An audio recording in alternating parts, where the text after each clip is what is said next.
Welcome to IELTS Academy 9. I'm Yusr, and actually this video is highly significant for improving your academic writing. So let's get started.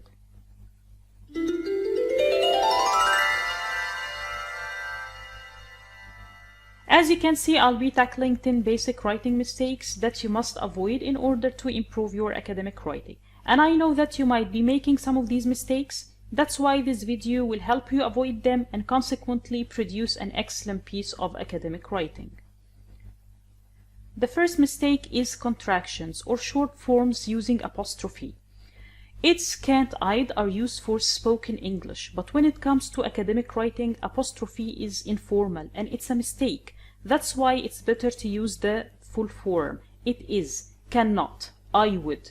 Always remember that contractions are mistakes in academic writing. Mistake number 2, colloquial or slang words that are used in spoken English. So for example, if you are writing something about kids, it's better to use the word children. An expression like kind of, you can use to some extent. So instead of kind of hard, you can say challenging to some extent.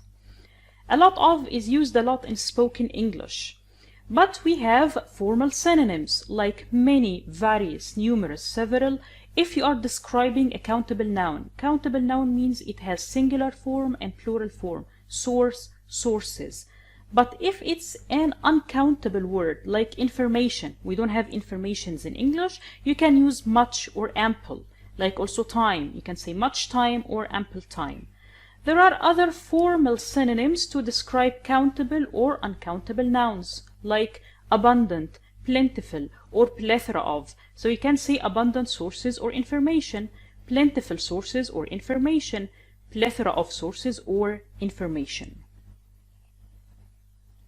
The third mistake is the structure there is and there are. This is a weak structure. Instead, focus on the subject and begin your sentence with the subject. So for example, there are many issues that students face at university. Students here is the subject of the sentence. So it's better to say, students face many issues at university. As you can see, it's formal, short, and to the point.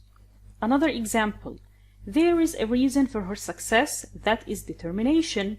So simply begin with determination. Determination is the reason for her success. Mistake number 4, phrasal verbs. Phrasal verbs are verbs with preposition like put off. These are informal verbs. Instead, try to find a formal synonym. So instead of put off, you can use postpone or reschedule. Instead of get away with, you can use escape. Instead of take off, you can use leave or depart. Mistake number 5, personal language, means referring to yourself. Like I, my opinion, we, or our. This is subjective, and in academic writing you have to be objective, especially if you are discussing an issue or a problem. So an expression like I believe, change it to it's believed. Instead of we consider, say it's considered. So for example, I believe that learning a language requires practice. You can say it's believed that learning a language requires practice. The sixth mistake is sexist language, and this means referring to only one gender, which is the male gender. This is considered gender bias and it's a mistake. So a word like spokesman with the suffix man, you can replace it with a neutral word like spokesperson. Mankind with the prefix man, you can change it to people, humankind, humanity, or the human race. A word like manpower, you can change it to workforce.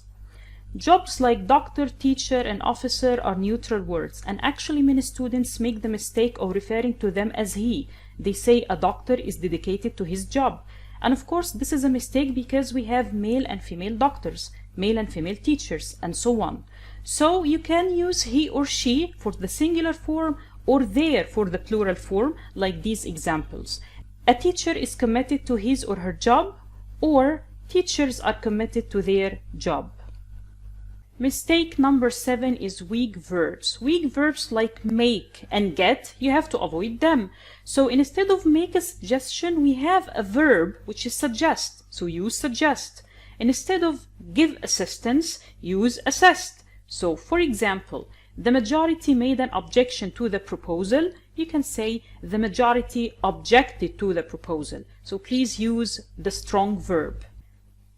Mistake number 8 is exaggeration. Exaggeration means using these adverbs before adjectives like really, very, extremely. And instead of this, you have to come up with an accurate adjective. So for example, really hard, instead of really hard, you can say difficult or challenging. And instead of very important, you can use significant, crucial, essential, or radical. And instead of extremely useful, you can say invaluable. And of course, you improve your vocab when you read more academic and formal texts. This will enrich your vocab. Mistake number 9 is generalization. Generalization means using all and every, referring to all people as doing something or everyone as saying something. And of course, there is nothing called generalization. There is nothing that all people do or say. So for example, instead of all women struggle with tough work environment, you can say many women struggle with tough environment, or a large number of women struggle with tough environment. Even if it's the majority, still it's not all women. Another example, teachers are perceived to be boring. You can say some teachers are perceived to be boring. The 10th mistake is copying the question. And actually all the previous mistakes have to do with academic writing in general, but this mistake has to do with task 2, writing task 2 in the IELTS test. Copying the question means that students take the phrase in the question and use it as their introductory sentence. And it's a mistake because it shows lack of vocab and inability to rephrase. So for example, if you are given this sentence, the best way to improve health is to do regular exercise. To what extent do you agree? You can say, the most effective approach to develop a healthy lifestyle is considered to be daily exercise. So as you can see, instead of the best way, you can say the most effective approach. Instead of to improve health, you can say to develop a healthy lifestyle. Instead of regular exercise, you can use daily for regular. As you can see, we use synonyms because synonyms are essential in the IELTS test. And I have a video on 25 formal synonyms for good and bad. I'll leave you the link in the description box to watch.